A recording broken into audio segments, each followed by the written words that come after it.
महाराज जी, एक प्रश्न था कि वीर्य का नाश जब स्वतः ही हो जाता है तो ब्रह्मचर्य का नाश माना जाएगा। वीर्य का नाश स्वतः तब होता है जब हम गंदी हरकतों से युक्त होते हैं।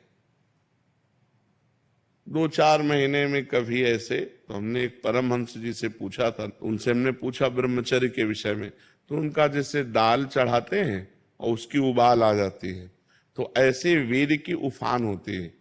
तो 2-4-6 महीने में कभी स्वप्न दोष हो गया, मतलब आपको पता भी नहीं चला, वो तो वीर्य हानि नहीं मानी। जिससे संतान उत्पन्न होते वो वीर्य ऐसे नहीं निकलता। अब हस्त मैथुन के द्वारा, गंदे मोबाइल के दृश्य देखने के द्वारा, गंदी बातों का चिंतन करने के द्वारा अपनी नस नाड़ियों को शिथिल कर लिया। अब स्वप्न में गंदा स्वप्न देखा, निकल गया, वो पूरा वैसे ही है।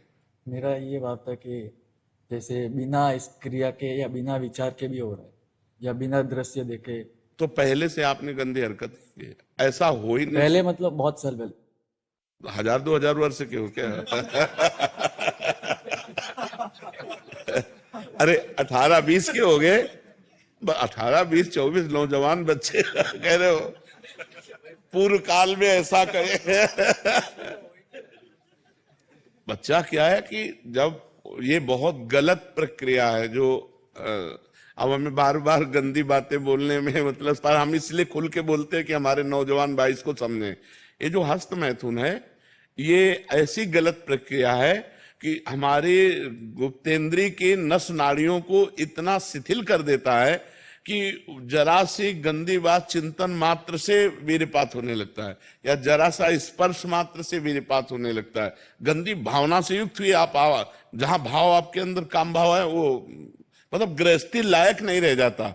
अब जैसे पूर्व में ऐसा घर्षण किया, अब जैसे उसका अभ्यास बन गया, तो अब उसके 2 ही उपाय हैं।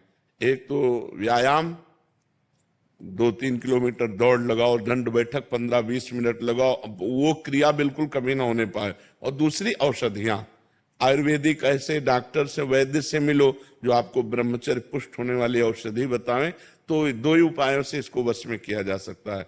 और जब स्नान करें तब ठंडा जल नाभि के ऊपर यहां से 2-4 लीटर ऐसे धीरे धीरे ठंडा जल डालें ऐसा, और जब लघुशंका जाए तो आधा लीटर ठंडा जल से गुप्तेंद्री को उसको, तो धीरे धीरे वीर्य पुष्ट होने लगे तो है। घर्षण कभी ना करें, अगर हस्तमैथुन का घर्षण करेगा भूल से भी तो फिर ठीक होने वाला नहीं।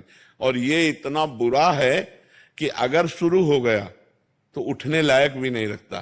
तो अभी तो नए बच्चे सुधार हो सकता है, 2-3 किलोमीटर दौड़ लगाओ, ठंडा जल। जिम करता हूँ। हम जो जिम बात अलग है बच्चा, 2-3 किलोमीटर ठंडी हवा में दौड़ो और दंड बैठक मारो, देहाती अपने देसी काम करो, दंड बैठक मारो और उचित भोजन करो और ठंडे जल का नाभि के ऊपर सेवन करो और किसी आयुर्वेदिक वैद्य से लो उसकी पुष्टता की दवा लंबे समय तक, वो रुक जाएगा। वो एक मनोवाह नाड़ी है हमारे अंदर। जब हम कोई गलत चिंतन करते हैं तो वो मथानी की तरह, वीर्य का कहीं स्थान नहीं पूरे शरीर में, पूरे शरीर के खून को मथ करके वो 1 मिनट में जैसे दूध से घी निकाल लेते हैं ना, ऐसे खून को मथ करके वीर्य निकालती है।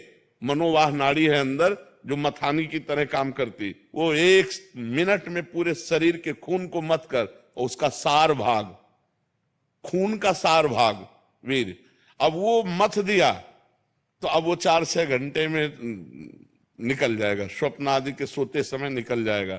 ये गलती हमसे होती है जागृत में और परिणाम भोगना पड़ता है स्वप्न में। वो मनोवाह नाड़ी ने अगर मथ दिया, जैसे आप कामुक हो गए, अब उसने काम कर दिया, अब वो निकल जाएगा। अब आपका, आप कुछ करो या ना करो, वो अपने आप निकल। इसीलिए तो चिंतन संभालने के लिए हम कह रहे हैं राधा राधा नाम जप करो, भगवत चिंतन करो, गंदी बातें देखो मत मोबाइल से।